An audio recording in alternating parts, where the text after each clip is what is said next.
Bike thieves, beware. I'm Oscar Maciel, and coming up on State of Events, I'll show you how police are using social media and bike locks like these to put thieves behind bars. Amazon gave us a sneak peek into one of their hidden warehouses. You'll never believe what's helping them pack your orders.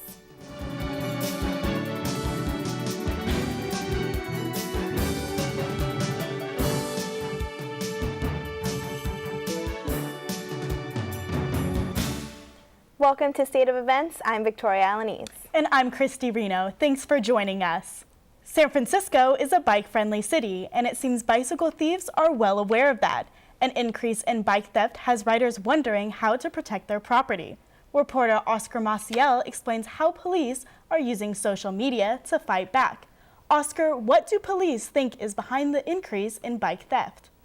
Well, Christy, I spoke to one officer that says there are just more people riding bikes. More bikes means more theft. But to this officer, more riders means more Twitter followers. Adam 202, Charlie. Officer Matthew Friedman is part of the San Francisco Police Department's anti-bike theft unit. They use technology like bait bike tracking systems and digital serial number registration to keep thieves away and cyclists on the move. Officer Friedman's tech tool of choice is Twitter. I run a Twitter account, and we do a website too, parkstation.org, where we have a bike theft area. But the Twitter account specifically has been fantastic for offering out information to the community at a very quick speed. And I have people tweeting to me all the time pictures of chop shops, of stolen bikes, of recovered bikes, and we'll put out recovered bikes. And we've been able to match victims with their bikes that way. Twitter lets Friedman connect with cyclists while sending a message to thieves, like this post of a possible stakeout. I want to really just put that message out there that, the next time you break into a garage, we could be waiting for you. And it's a serious crime. Burglary is a serious issue, and we want to deal with this, and we want to try and get people, and especially thieves, to understand that you can and will be arrested for doing this. We're not afraid to sit in a garage and see if we can't arrest a thief that way. The Anti-Theft Unit website and Twitter account allow you to find information on workshops and bike locks such as this, meant to look like handcuffs. One end goes against the frame of your bike, while the other connects to a pole or a bike rack of some sort. The website lets you see if the lock is good for you and your bike. Reporting live from San Francisco, Oscar Maciel, State of Events. San Francisco's National AIDS Memorial Grove hosted its World AIDS Day tribute. It's the 21st annual ceremony. December 1st is World AIDS Day. Communities from all over the globe came together to focus, partner, and achieve an AIDS-free generation. The National AIDS Memorial Grove, located in Golden Gate Park, commemorated those who have lost the battle with AIDS. Missing you cards and handmade quilts adorn the walls of the tented event. Mark C. Gordon. Names of lives taken by AIDS And Dominic Gaffney. were read aloud before speakers described how the AIDS pandemic has affected their lives. And yes, we must continue to tell these stories, not only so that our friends and loved ones are not lost, but also because AIDS is not over. According to AIDS.gov, 1 in 6 people in the U.S. are living with HIV/AIDS, and youth ages 13 to 24 account for 1 in 4 new HIV/AIDS infections, with most not knowing they contain the virus. President Obama addressed the HIV/AIDS community and says, let's recommit ourselves to achieving an AIDS-free generation in our lifetimes. It's a goal worthy of our best efforts, and it's finally within reach. So let's get it done. To all of you dedicated to this cause, and to all of you fighting this disease on the front lines, I want to say thank you. President Obama has launched multiple initiatives to help fight AIDS. The president's plan, known as PEPFAR, provided HIV testing and counseling to more than 57 million people this year alone. And while many mourners are saddened by their loss, most say that there are some causes worth a lifelong fight. Back to you, Christy. A new kind of security guard is on patrol at some Silicon Valley businesses, and they might look a little different to you. Nightscope created the K5, a new type of crime-fighting robot. It features laser scanning and a 360-degree live video camera. The robots will not confront suspects, but will send images back to a control center. If someone decided to attack the K5, then a loud chirp will go off. The robots are only patrolling in the Bay Area, but the makers are planning to expand next year. There's an army of robots in Tracy, but no, they won't be taking over the world anytime soon. Amazon's Kiva system helps make them so efficient at getting your purchases out of the warehouse and on its way to your doorstep. When you submit your order through Amazon.com, the robot delivers your item so an associate can then prep it for shipping. In the past, it can take an hour and a half to get through the system, but with these robots, it can take less than 15 minutes to be out the door and on its way. We're also very excited about unmanned aerial vehicles, and we're going to be ready to do it when we get clearance to do it. I think you're going to see a world where unmanned aerial vehicles are delivering packages in under 30 minutes. It's tough to keep up with the latest developments in technology. State of Events reporter Rocky Mathers brings us up to date with the latest in tech. Rocky, what's new? Thank you, Christy. The holidays are right around the corner, and if you're looking to buy a gift for your loved ones, I have a list of the hottest tech products out in the market right now. Let's check them out. What do you want to do? Tell me a joke. What do you call a deer with no eyes? What? I have no idea. Oobly is an interactive plush doll that is powered by inserting an iPhone. The toy tells stories, gives fun facts, offers games, and even plays music from your phone's playlist. For only $30, you have a friend in him. Technology can now be fashionable. Give that special lady smart jewelry from Ringly that will suddenly vibrate or light up through Ringly's mobile app to inform her on any incoming calls, texts, emails, or app notifications. For only $195, she'll be fashionable and tech-savvy. If you're like me and you like to shoot hoops, there's this interactive basketball that gives you feedback on your game and helps you enhance your skills with an app.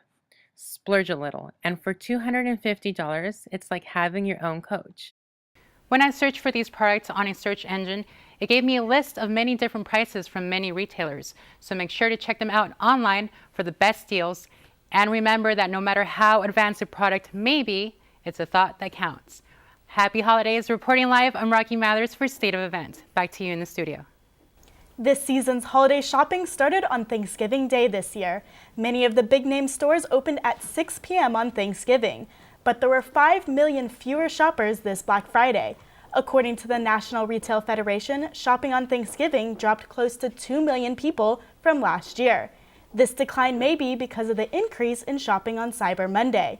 Many websites posted the deals in advance, and Cyber Monday is no longer just a one-day event, but for many retailers is now stretching out over a week. Cyber sales were already up 8% as of Monday. Coming up on State of Events, a Bay Area community has much to be thankful for this holiday season. Michelle Quintero has the story next. And later, a housing development is expanding in a big way. Leslie McKinney shows us where after the break. I'm Diane Tao, and I'll introduce you to a Bay Area resident who is affected by the president's new immigration policy, coming up on State of Events. There are many important days in your child's life. Their first birthday, their first big game, their first day of school. Choosing the right school for your child sets them on a path for success. Apply on time. It's for your family's future.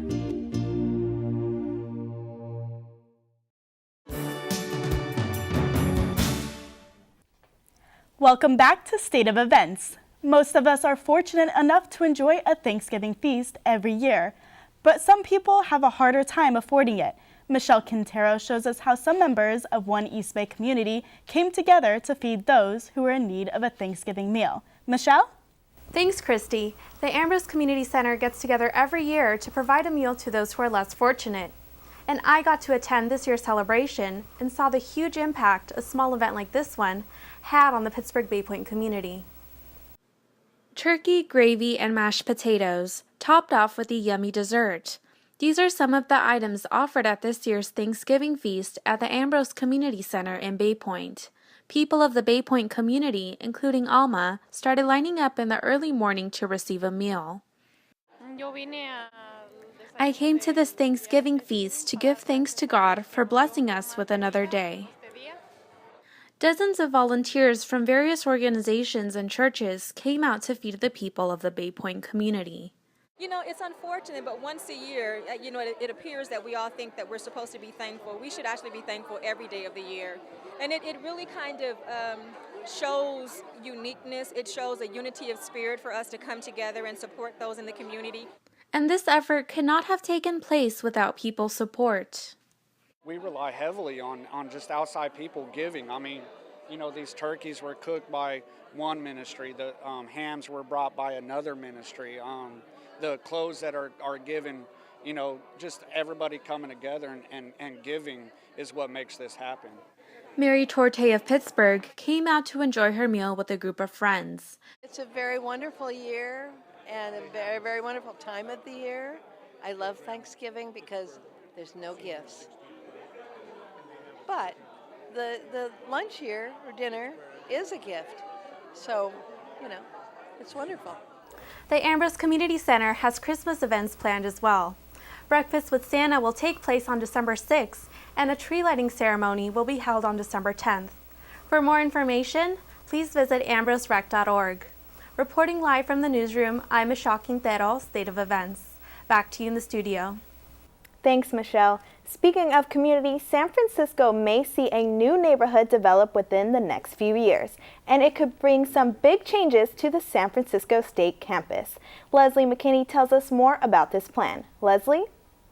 Thank you, Victoria. Park Merced, right behind me, may be growing in a big way. The state Supreme Court has given the Park Merced development plan a go-ahead. It could double the size of this community. Park Merced is located near San Francisco State University and borders Lake Merced.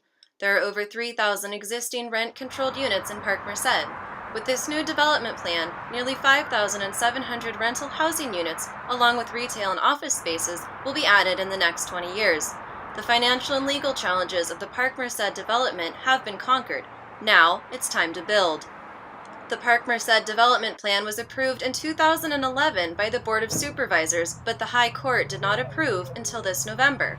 When asked about the recent approval, Park Merced spokesman P.J. Johnson feels that it means the project has successfully recapitalized and is now poised for an incredible future.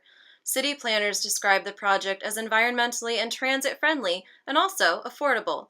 The First District Court states that the planned development will alleviate the city's housing shortage, promote transit use, and increase energy efficiency without displacing any tenant. The redevelopment of Park Merced should break ground next fall, but keep this in mind, it's a 20-year development plan, and it could be quite a gamble in a city always changing like San Francisco. With State of Events, I'm Leslie McKinney. Back to you in the studio. Thanks, Leslie. President Obama's executive action on a new immigration policy is estimated to affect 5 million undocumented people living in the United States. Reporter Diane Tao shares a story of a dreamer's dream to become a citizen. Thanks, Christy. According to the Immigration Policy Institute, 1.5 million immigrants live in California, roughly 30 to 50,000 in Bay Area alone. This story is about one girl who strives to one day walk in the land of freely without the fear of being deported. You can come out of the shadows and get right with the law. The ultimate goal, though, is that we pass comprehensive, inclusive immigration reform. Meet Jackie. We decided to keep her last name anonymous for her and her family's protection. She's a dreamer. That's what young, undocumented immigrants who are temporarily protected from deportation are called. She's your typical teenage girl, obsessed with the boy band One Direction, doing homework on Thanksgiving break, and prepping for the SATs. In her lavender room is where she spends most of her time, studying hard to obtain her record of straight A's, taking AP Biology, Pre-Calculus, AP History, and AP English, all to pursue human resources or psychology. Soft-spoken and shy, she's learned to shield herself with a layer of thick skin. And there was this one kid in my group, and he was like, why don't we just deport all these people? He's like, Obama is like being silly. He's like, the DREAM Act is just allowing them to stay longer and like get comfortable. And I was just looking at him because like he was saying this to me. The youngest of 4 daughters, she came to America when she was 5. For this dreamer, Never having to hide in the shadows again is a dream she hopes becomes a reality. The strength of our community has been the strong advocacy in DC and across the country to really push for a comprehensive immigration reform in Congress. And until we have that, we will continue to fight. You can find out if you're eligible for a licensed attorney by visiting immigration clinics or reach out to your community legal services. Also, prepare documents that prove you were in the U.S. on November 20th, that you have been here since January 2010, and you are also a parent of a U.S. citizen child. For more information, visit National Immigration Law Center at nilc.org in San Francisco. I'm Diane Tell, State of Events. Back to you in the studio. Thanks, Diane. The grand jury report in Ferguson, Missouri, where a police officer was declared not guilty over the shooting and death of a civilian that has had his hands up, has prompted protests in many cities. Rioting in Oakland and San Francisco affected businesses. State of Events reporter Rocky Mathers was in Oakland, and she has some advice to keep your businesses safe. Activists protesting the Ferguson grand jury decision gathered in Oakland to march, but also to riot. For 3 days, a mixed group of individuals tried to enter freeway entrances in Oakland. When denied or forced out, they took their anger out on buildings. People vandalized property with graffiti, breaking windows, and even ransacking businesses. I think it is I don't know. People get unreasonable. About 135 arrests were done, and over a dozen businesses were affected. A lot of the merchants believe that these demonstrations for a particular audience is just an ulterior motive to loot and steal and vandalize. When vandalizing, protesters would shout, "No local shops, just corporate," to show their frustration with businesses that have corporate backing and are continuing a status quo of a system they do not think is working. As you can see, there's still glass inside the sandwich shop that got broken into last night by rioters that protested all down Telegraph and vandalized many other businesses. Many of these business owners did not anticipate the extent of the damages. These are rioters, these are arsonists, these are not protesters. Protesters is a honorific title that I give to people who actually know what they are doing and they have a principle that they stand on and they are non-violent and they stand by the principle. This is arson. This is just arson, pure arson. The chaos may have calmed down, but it can flare up at any moment, which is advice that if you have a business, corporate or not, to take the safety precautions, like boarding up windows, having surveillance cameras, and even showing some kind of support. For State of Events, I'm Rocky Mathers. Thanks, Rocky. An update on that case, the police officer Darren Wilson has resigned his position, and the federal government continues its investigation into the shooting. Ferguson-related protests across the country have received attention for the violence they've brought. But a photo from a demonstration in Portland is going viral for a very different reason. 12-year-old Devontae Hart was holding a sign offering free hugs while crying at a Portland, Oregon demonstration. A police officer asked why he was crying. Devontae responded that he was concerned about the level of police brutality towards young African-American kids. The officer responded, "Yes, I know, I'm sorry," then asked for one of the free hugs Hart was offering. I'm actually very surprised, but very happy too, in the sense that hopefully it can bring some peace and calm to what's going across our nation right now. And just feeling fortunate, the fact that on the smaller end of things, I was able to help Devontae with facing some of his fears. Looking for something fun to do this holiday season? Reporter Ashley Keene has the perfect activity for you coming up next. And later, entertainment reporter Erica Cataray has the details on the hottest night in television. When it's time to choose healthcare for your teen, you want the best. When it's time for your teen's questions to be answered, you want a professional you can trust. At Valencia Health Services, your time is well spent. We provide professional, quality healthcare.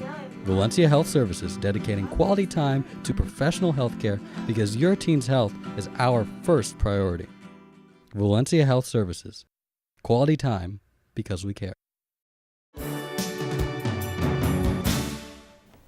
Welcome back to State of Events. With all of the craziness during the holiday season, you should take a break and have some fun. Reporter Ashley Keene is live in Union Square with something the whole family can enjoy. Every year around the holiday season, thousands of people come to Union Square, not only for shopping, but ice skating too. The rink located in the heart of Union Square has been open to the public for the past 8 years, and its popularity continues to grow. There's always something new and exciting happening. On any given night, we could have a group of school children out here, family reunions, proposal on the ice. Skaters mainly come for the atmosphere, but they're not afraid to take a fall every now and then. Watching their loved ones have a hard time has even become a hobby. Watching my husband struggle on holding onto the side because he has such a hard time balancing. Pictures? Yeah. Falling. I love it here. I skate every year. It's really fun, and this time at sunset that it'll look really nice over the next hour. The rink is open 7 days a week from 10 a.m. to 11:30 p.m. until January 19th, rain or shine. So you guys should come down and check it out for yourself. Reporting live in San Francisco, I'm Ashley Keene, State of Events. Back to you in the studio. Thank you, Ashley. Ice skating is only one of the many holiday traditions in San Francisco. Leslie McKinney shows us one more celebration to brighten up the holidays. Leslie? Rocking around the Christmas tree. You might have heard of this one. Oh, yeah.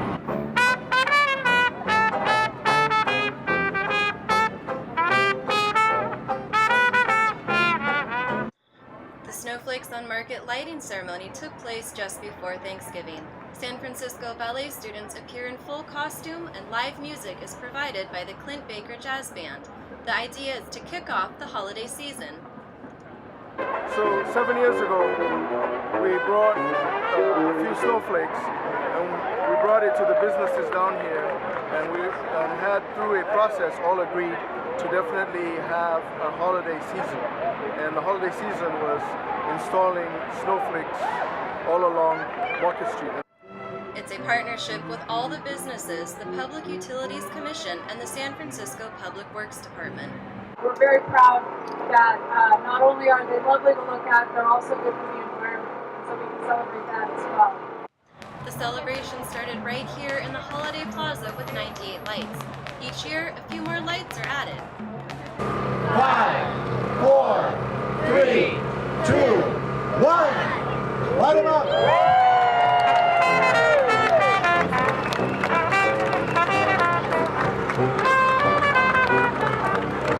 The snowflakes on Market Street are only the beginning. Little by little, the city plans for the snowflakes to go all the way to the Castro.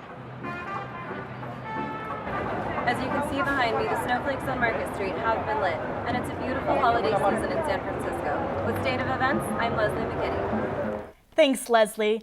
A reality star just tied the knot. Robin Thicke appears to have moved on from his divorce. Reporter Erica Cataray has more with this week's entertainment news.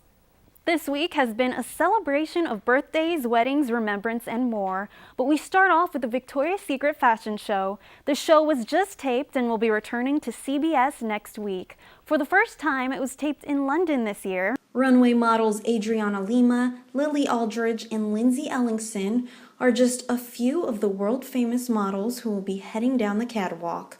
You can catch the world-famous angels strut down the runway on December 9th on CBS. It's been over 1 year since actor Paul Walker's death. Hundreds of fans showed their respects Sunday by placing flowers on the crash site. Although there were plenty police patrolling, there were no incidents that broke out. There was a candle lighting as well. Walker passed away on November 30th of last year and died due to injuries from a vehicle accident that happened in Valencia, California. Lil Wayne's daughter, Regina Carter, celebrated her 16th birthday. The teenager didn't get just one car, but two. It's not clear if Lil Wayne bought her both cars or if her mother, Toya Wright, also bought her one. Either way, the teen received a BMW and Ferrari for her present. Aside from that, she got a concert from Fantasia Barrino, Nicki Minaj, and plenty more. Jersey Shore's Nicole Palizzi, also known as Snooki, just got married this past week. The reality television star tied the knot with longtime boyfriend Gianni Laval and shared photos from the wedding. Most of the cast was in attendance for the big day except for Mike Sorrentino and Vinny Guadagnino. In fact, Jenny Farley, Dina Cortesi, and Samantha Giancola were all bridesmaids. Snooki showed a lot of love regarding the big day on Twitter. Robin Thicke was recently spotted with a new and much younger girlfriend. The singer was spotted driving around 19-year-old model April Geary, almost 20 years younger than him. Geary had people talking after she posted photos of herself in Robin Thicke's house. This is the same house Thicke used to share with ex-wife Paula Patton. Patton and Thicke were married in 2005, but filed for divorce earlier this year. For entertainment news, I'm Erica Cataray. Back to you. Still ahead on State of Events, there's a new look on the SF State women's basketball team. Katie Welge explains after the break. And what do the 49ers, Raiders, and New York Jets have in common? Bianca De La Paz has the answer next. Coming up on State of Events, I'll take you inside a holiday pet adoption and show you why that puppy in the window is priceless. The American Cancer Society Discovery Shops are a chain of unique retail stores that help fight cancer. I shop here because it helps save lives. Their proceeds have helped fund over 40 Nobel Prize winners. I don't just shop here for the designer clothing. I shop here because it gets me involved. You can find everything from clothing and jewelry to furniture and collectibles. I shop here because it matters. And for the great deals. Much has been done, but we still need to do more. Discover for yourself. Discovery Shops. Welcome back to State of Events. I'm Bianca De La Paz with sports. Ray Rice has won his appeal against the NFL. He is legally able to return to the field. Will he be welcomed with open arms, and by who? That has yet to be decided. The NFL suspended Rice back in September following the release of a videotape showing the player knock his then-girlfriend unconscious. The footage sparked a public outrage that led the NFL to rethink Rice's slap-on-the-wrist punishment.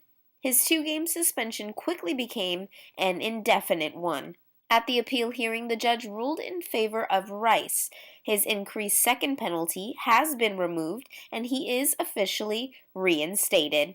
The NFL commissioner insists he never saw a videotape. If he had, the initial penalty would have been much greater. Rice is currently a free agent, eligible to be picked up by any of the NFL's 32 teams. College football fans in Ohio are saddened by a recent discovery.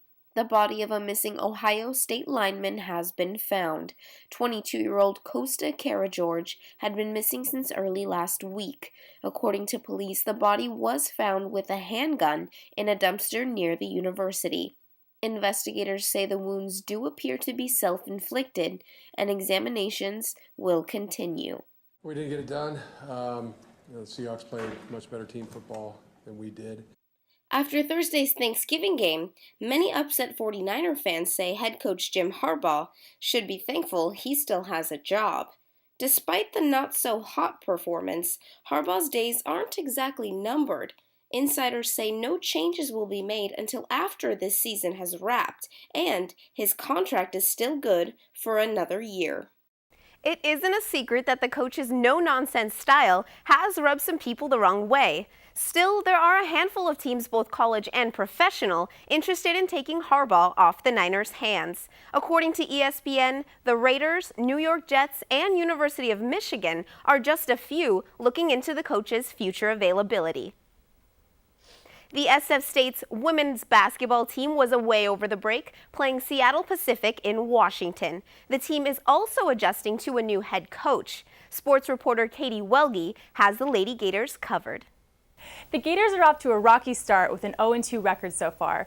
But with new head coach Dennis Cox, the Lady Gators are staying optimistic and looking forward to their first win of the season.